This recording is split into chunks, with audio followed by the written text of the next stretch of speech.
Olá! Hoje eu vou ler para vocês o capítulo 20. Para quem chegou aqui agora, não sabe que livro nós estamos lendo, deixa eu lembrar. Estamos lendo o segundo volume dessa série sobre Ramsés. Esse é o volume 2, O Templo de Milhões de Anos. É uma série de 5 volumes de Christian Jack. Vamos lá então, capítulo 20. O vinho era excepcional, a peça de carne saborosa, o purê de favas muito bem temperado. Pode-se falar tudo sobre Shenar, pensou Meba, mas ele é perfeito como anfitrião. A refeição agrada-lhe? Perguntou o irmão mais velho de Ramsés. Meu caro amigo, está uma maravilha. Seus cozinheiros são os melhores do Egito. O elegante sexagenário, veterano nas manhas da diplomacia, depois de longos anos passados à frente do Ministério dos Negócios Estrangeiros, estava sendo sincero. Shenar não poupava na qualidade dos produtos que oferecia aos seus convidados. A política do rei não lhe parece incoerente? Perguntou Meba. Ele é um homem difícil de assimilar os assuntos. A crítica sutil agradou ao diplomata, cujo rosto largo e tranquilo revelava sinais pouco habituais de nervosismo. No geral, muito reservado, Meba perguntava a si próprio se Shenar, para viver em paz e não perder nenhum privilégio, não se aliaria ao campo dos partidários de Ramsés. No entanto, as palavras que acabava de pronunciar pareciam indicar o contrário.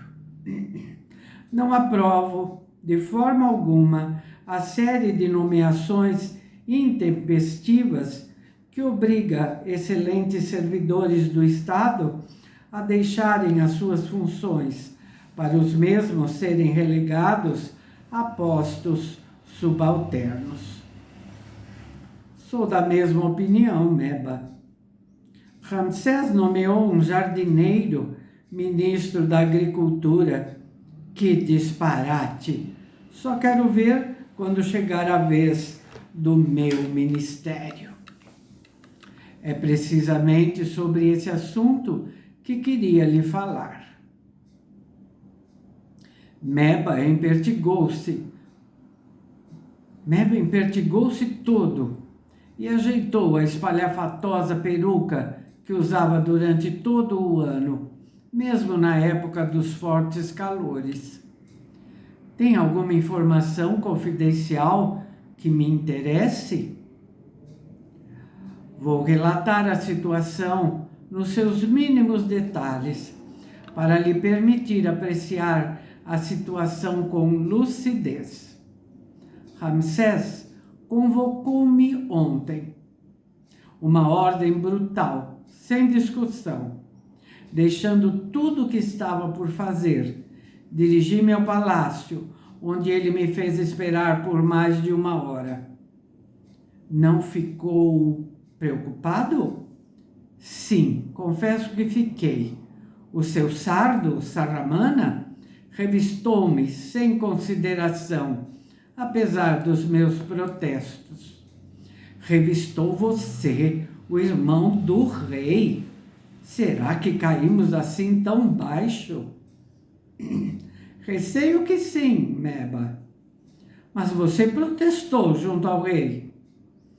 Não me deixou falar. Está tão seguro de si que não sente mais respeito pelos outros. Sete teria condenado esta atitude.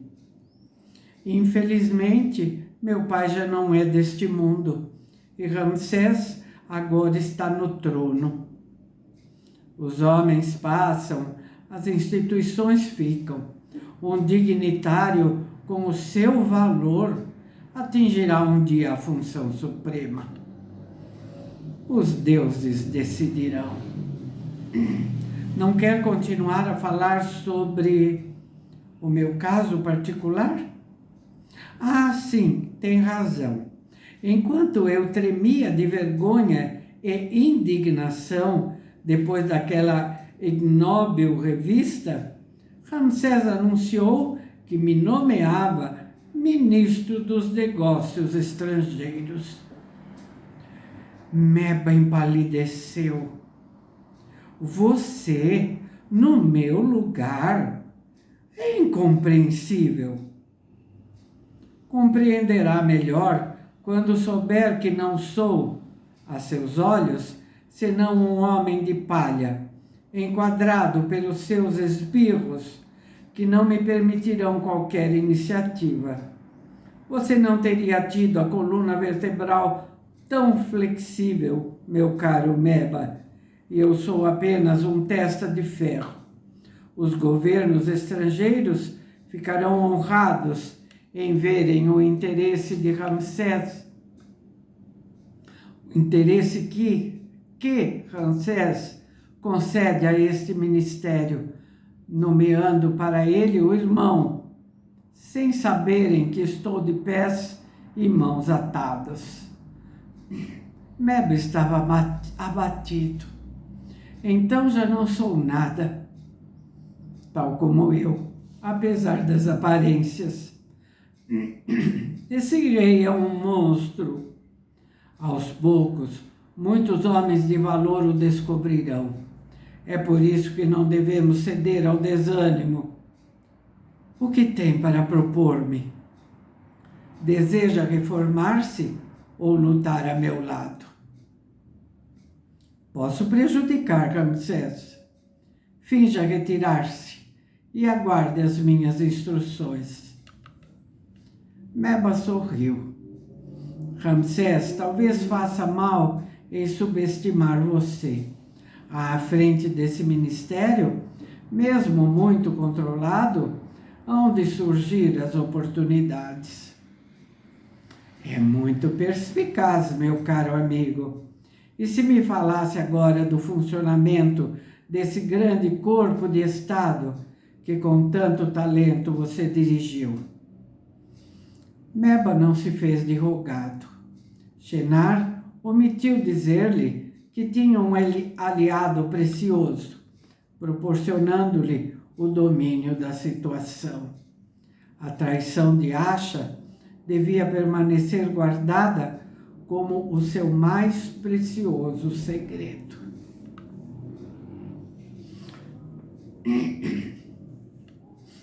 Segurando Lita pela mão, o mago Ofir caminhava devagar pela rua principal da Cidade do Sol, a capital abandonada de Akhenaton, o faraó herético, e de sua esposa Nefertiti. Nenhuma das construções fora destruída, mas a areia entrava pelas portas e janelas quando o vento do deserto soprava suas rajadas.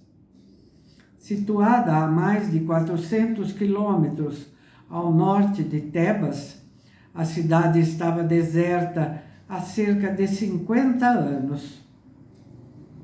Depois da morte de Akhenaton, a corte abandonara aquele majestoso local do Médio Egito para se instalar na cidade de Amon. Os cultos tradicionais haviam sido restaurados, os antigos deuses novamente velados em detrimento de Aton, o disco solar, encarnação do Deus único. Akhenaton não fora suficientemente longe.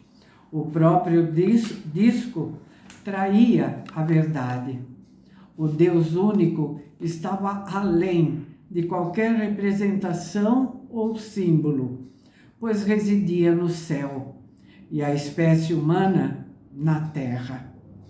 Fazendo viver nela os deuses, o Egito opunha-se à adoção universal do Deus único.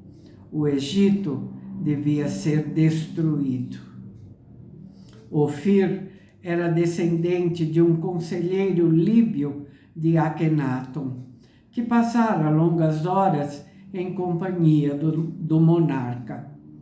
Akhenaton ditara-lhe poemas místicos que o estrangeiro se comprometera a difundir por todo o Oriente Próximo e mesmo entre as tribos do Sinai, em particular os hebreus.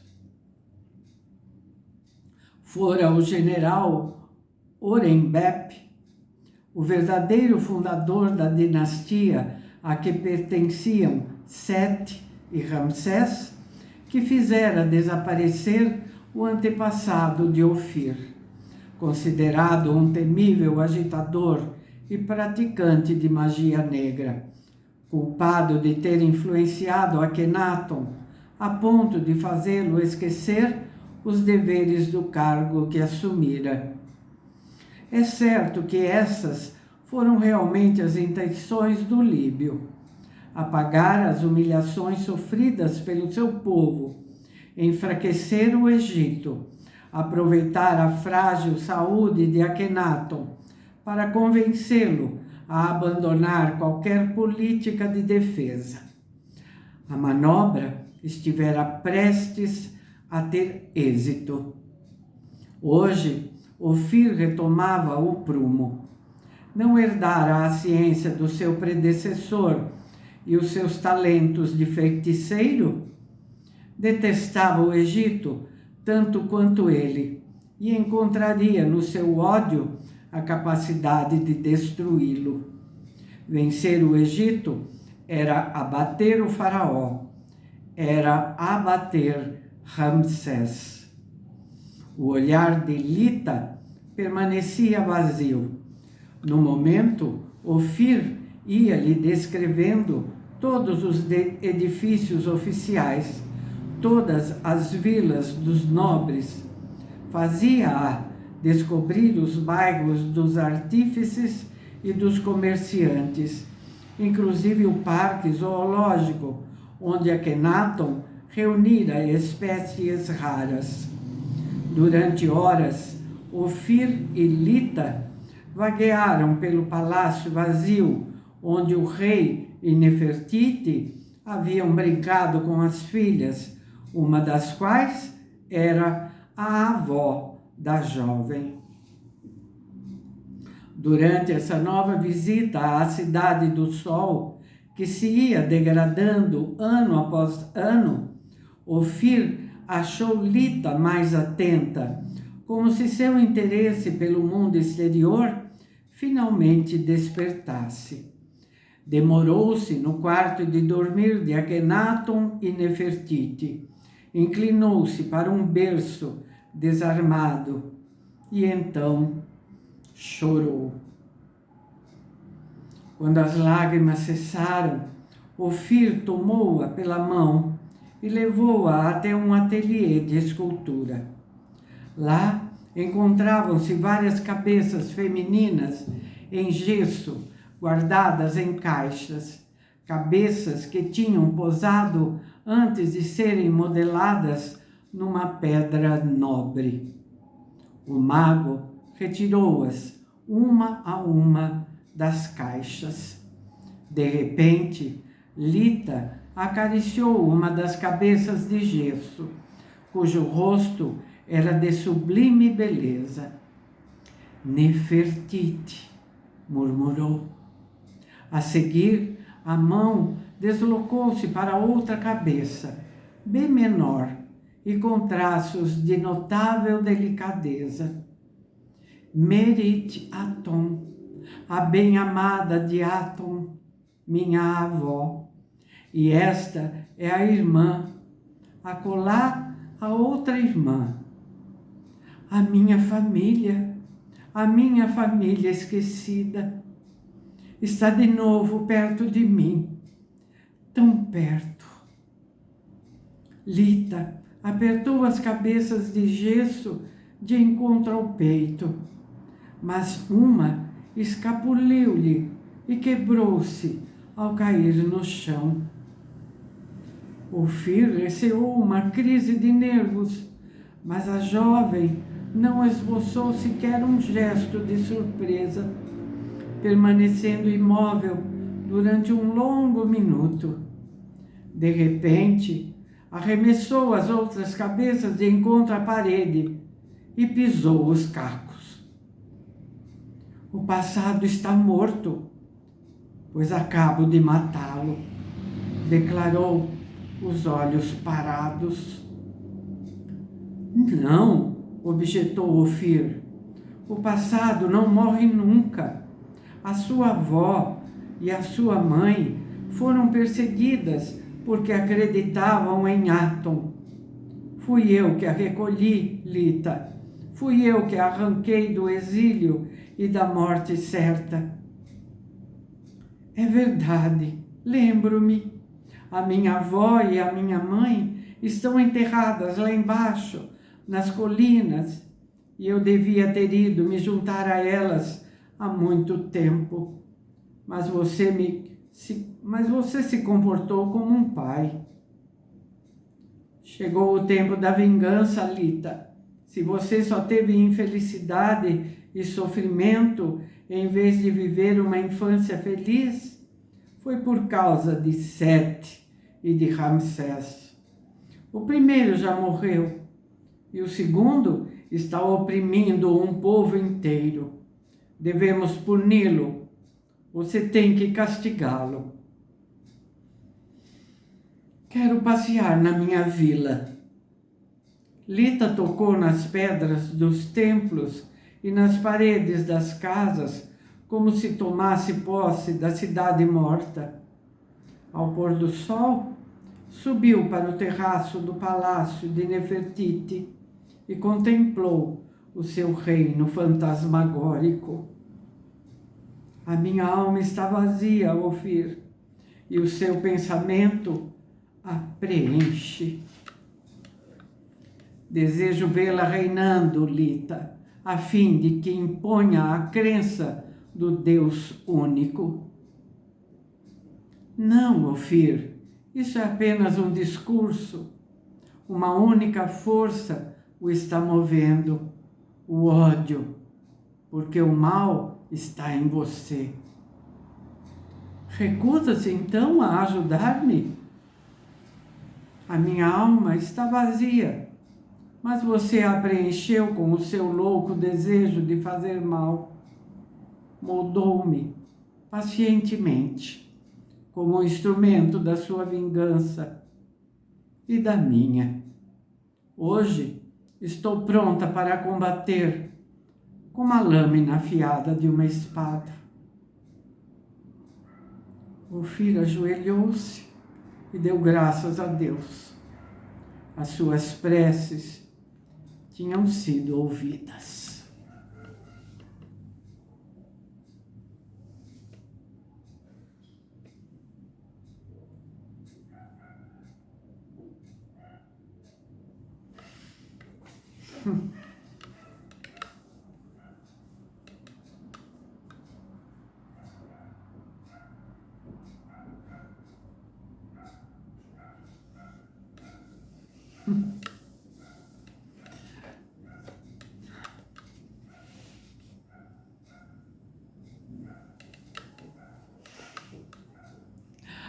O que dizer, né?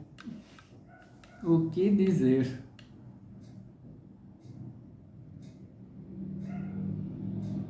Que teia, não? Se formando em volta de Ramsés. Ai, ai, ai. Vamos ver o que acontece. Vamos ver. Tá bom? No próximo vídeo, quem sabe teremos mais algum espanto para nos sacudir. Até lá. Tchau. Obrigada.